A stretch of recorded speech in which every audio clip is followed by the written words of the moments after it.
My family always said I was too sensitive, a flaw they'd point out with a weary sigh and a shake of their heads. Their judgment echoed through my childhood, a constant refrain until the day the sheriff, a man with eyes that had seen too much, walked onto their porch. He held papers bearing my name, official and cold. There was no shouting, no dramatic confrontation, just the sickening sound of their carefully constructed world cracking around them. They stared at me, their faces etched with betrayal, as if I'd single-handedly overturned some unspoken agreement. I didn't try to argue, didn't offer a single word of comfort. I simply stepped aside, allowing the harsh truth to land with its full, crushing weight. It had all started a week earlier at Denver International Airport, a place I'd foolishly believed would be my escape. One canceled ticket, 2 text messages, and the instant I read those words, everything in our family dynamic irrevocably shifted, exposing the ugly reality that had been simmering beneath the surface for years. Before we delve deeper, hit that like button and let me know where you're tuning in from. And if you've ever felt pushed too far by your own family, don't hesitate to share your stories in the comments below.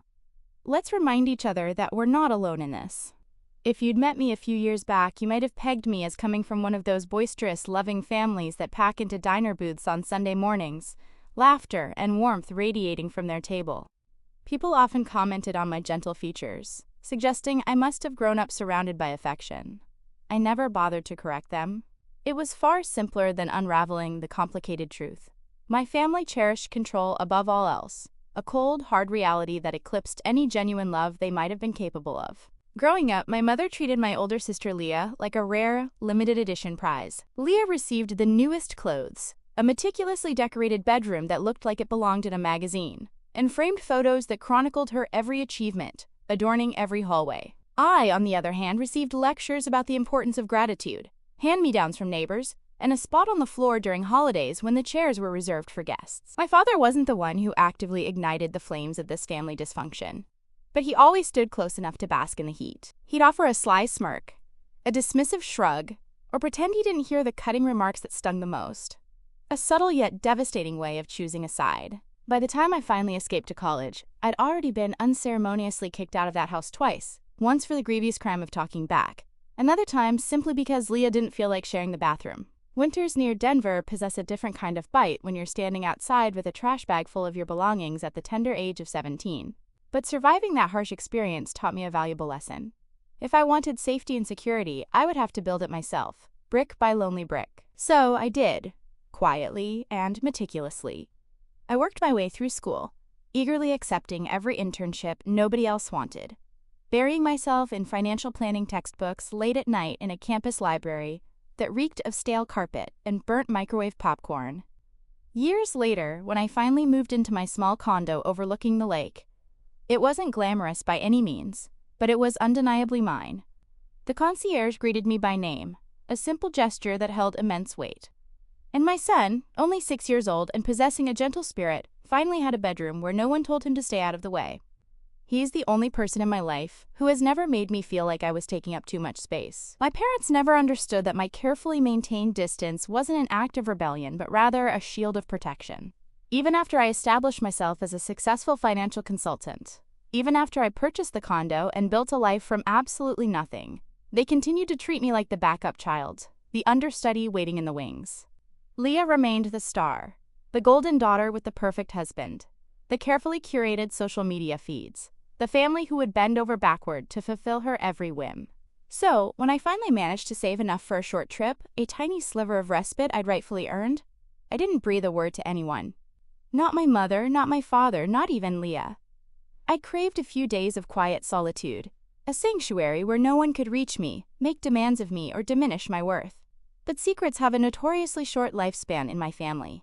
And the moment my mother discovered my travel plans, everything started to unravel with terrifying speed. The morning of my long-awaited trip dawned with an unsettling calm, the kind of deceptive quiet that can lull you into believing that maybe, just maybe, the universe is finally throwing you a bone. I left my condo early, kissed my sleeping son goodbye, and promised to bring him back a small trinket from the airport gift shop. He waved from the doorway, his hair still adorably messy from sleep, and for the first time in weeks, I allowed myself to truly exhale, releasing the tension that had been coiled tight in my shoulders. Denver International Airport was a familiar cacophony of rolling suitcases, the hiss of coffee steam, and the bleary-eyed shuffle of half-awake travelers. I blended seamlessly into the crowd. Jeans, a long coat, my hair pulled back in a simple ponytail. Nothing about me suggested anything out of the ordinary.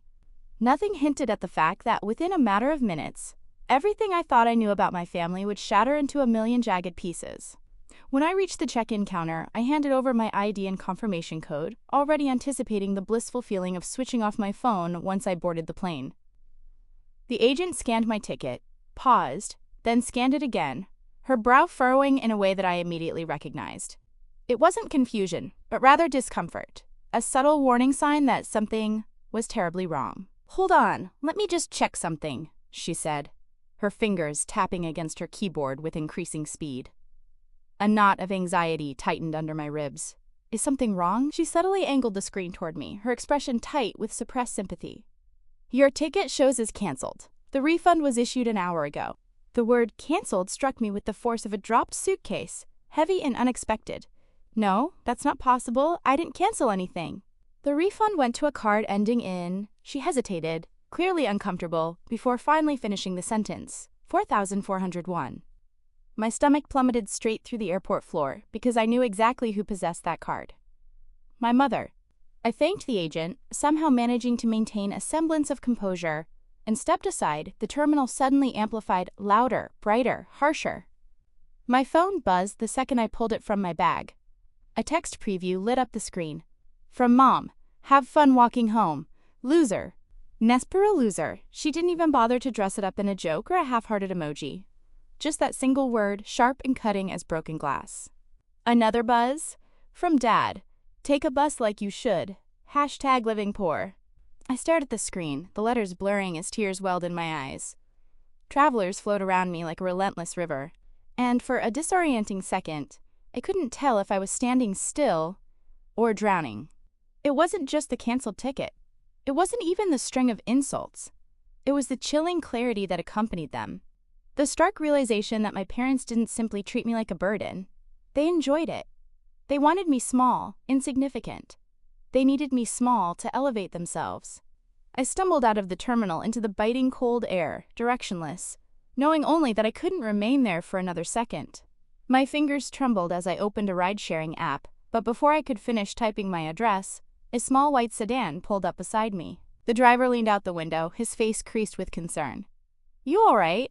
You look like someone just dropped a piano on your day." A breath escaped my lips, sounding almost like a choked sob. "Close. A text."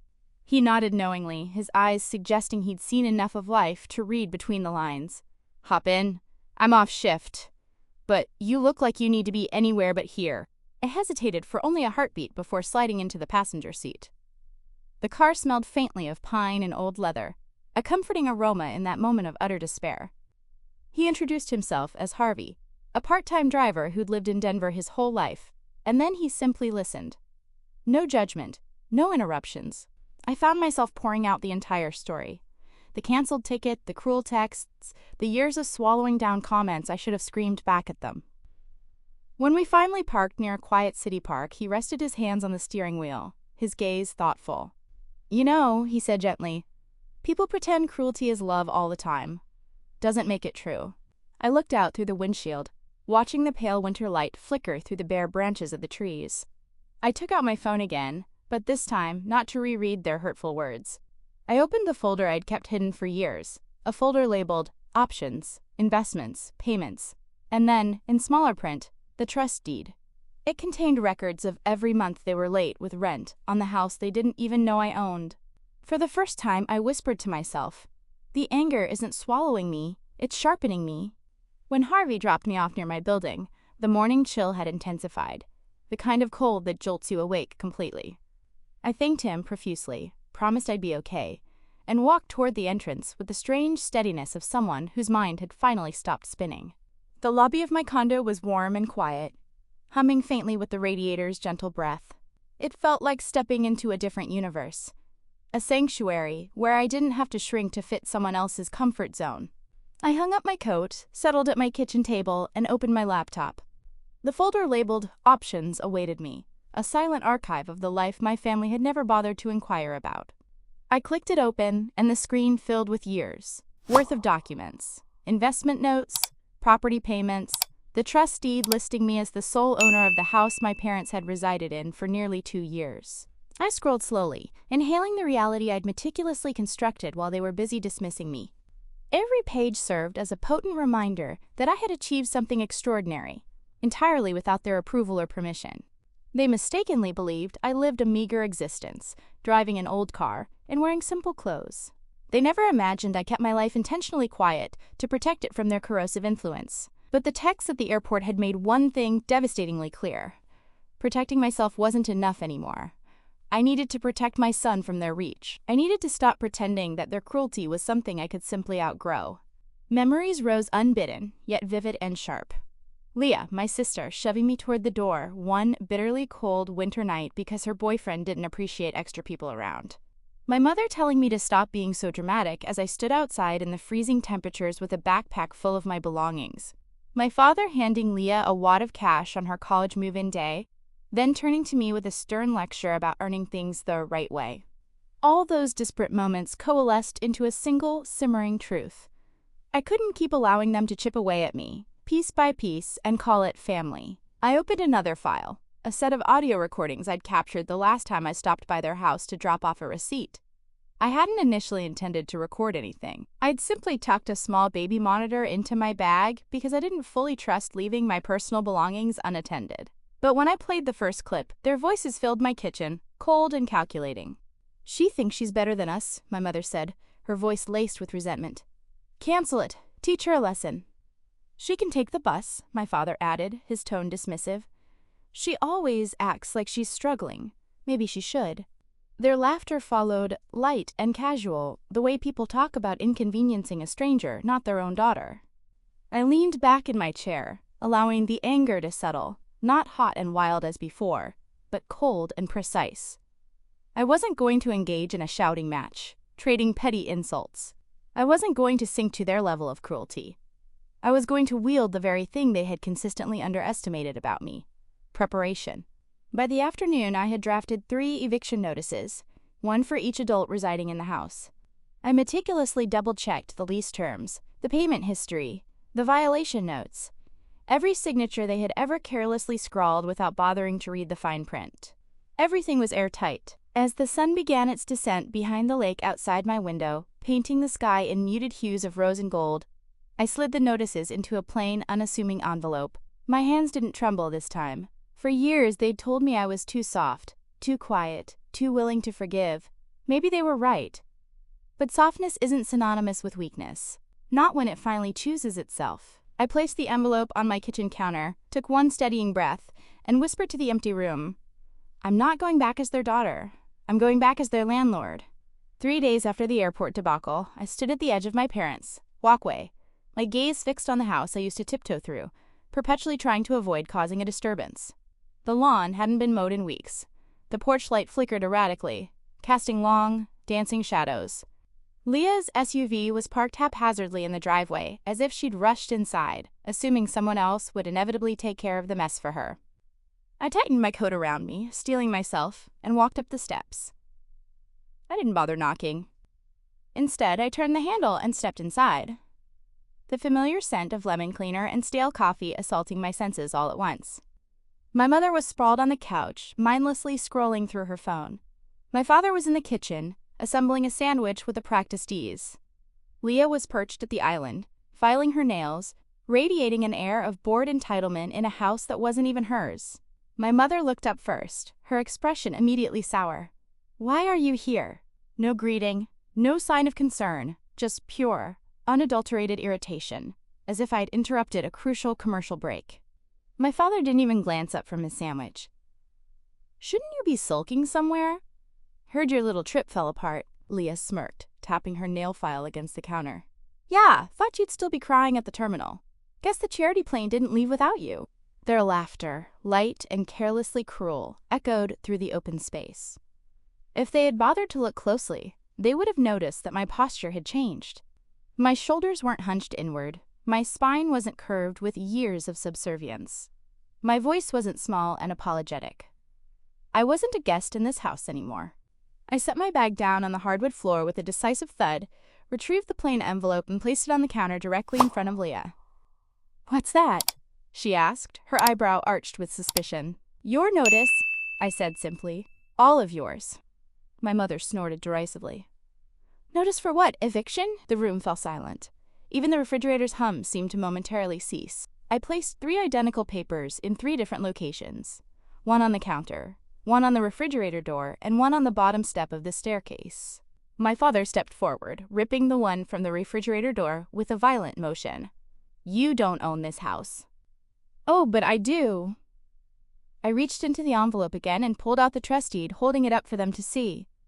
"You signed a lease 2 years ago with Elmrook Trust." My mother folded her arms across her chest, her expression defiant. "We thought that was some management company." "It is," I said, my voice steady. "Mine." My father's face darkened with rage.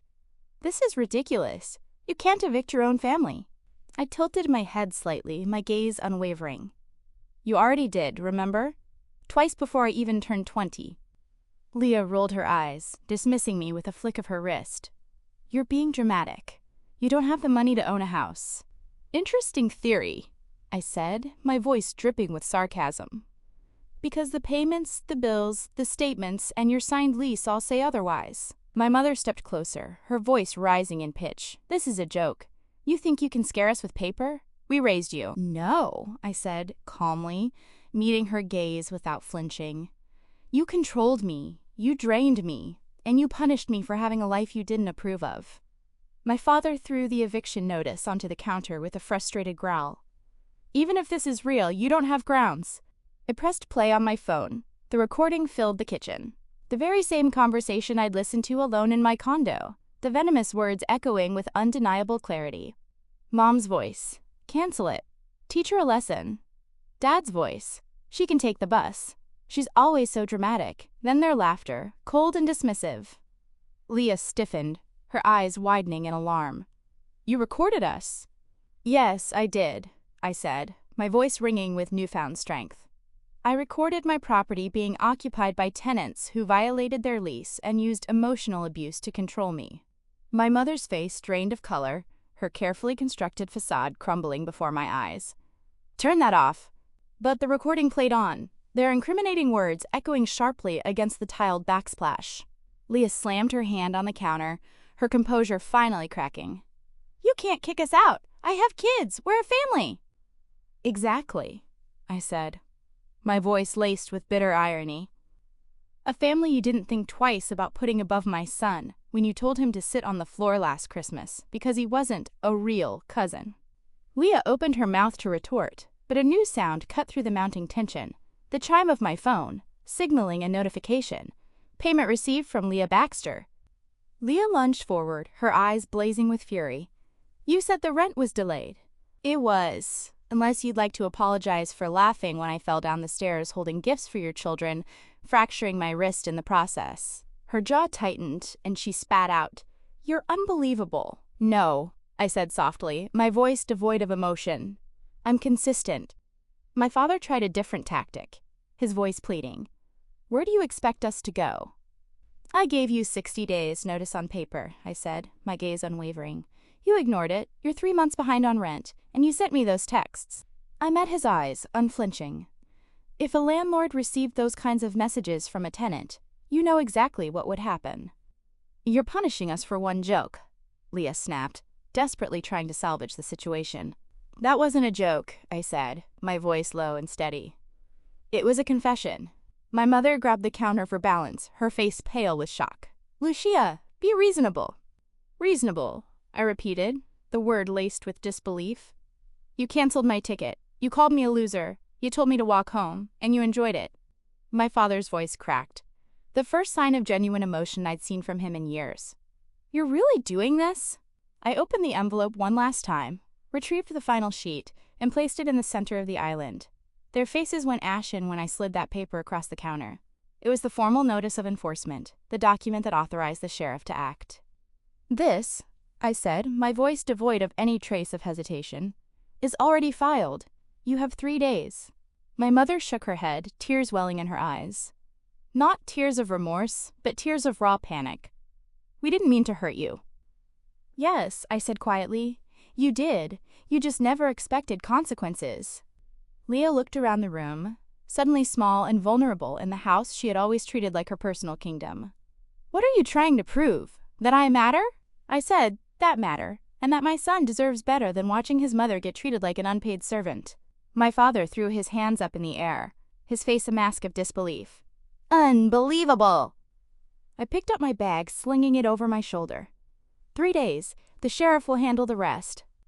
As I stepped onto the porch, I heard my mother whisper, her voice barely audible, "What happened to you?" I paused, my hand resting on the railing. I stopped begging for a seat at a table I paid for. Then I turned and walked away, leaving them standing frozen in the doorway, their carefully constructed lives finally catching up to the choices they had made. 3 days passed faster than any of us expected. On Thursday morning, a sheriff's car rolled up the street, its presence quiet yet undeniably ominous. My parents stood on the porch amidst half-packed boxes, their faces tight with disbelief, as if the world owed them a reprieve that would never arrive. Leah wasn't there. She had fled the scene the night before, dragging her suitcases down the driveway while arguing with her husband on the phone about the money she had recklessly spent without his knowledge. The sheriff calmly walked them through the eviction process, giving them space to gather the last of their belongings. There was no yelling, no dramatic confrontation, just the slow, inexorable unraveling of a family that had spent years pretending their cruelty was somehow normal. My mother made one last desperate attempt, reaching for my arm as movers carried out her boxes. "Lucia," she whispered, her voice trembling, "we're still your parents." I stepped back, breaking her grasp. "And I'm still the daughter you never protected." She looked down, not at me, but at the house behind us, at the illusion of stability and control that she had so fiercely clung to. When everything was finally cleared out, I left the sheriff a sealed envelope to place inside. Inside was a photo of me and my son, both smiling brightly. On the back, a single line, "This is the family I choose." When I finally drove back to my condo that evening, the lake outside my window was still and luminous, reflecting a profound sense of peace I hadn't felt in years. My phone buzzed once, indicating an unread text message from Leah, but I didn't bother to open it. I didn't need to. The airport, the canceled ticket, the insults, all of it had ultimately led me to this moment, the moment I stopped allowing their distorted version of family to define my worth. My son ran to the door when I walked in, his arms outstretched, his love for me certain and unwavering, a stark contrast to the conditional acceptance I had always received from my parents. That was enough. If you've ever had to reclaim your peace from the very people who should have protected it, share your story in the comments below. And be sure to hit subscribe so you don't miss the next chapter.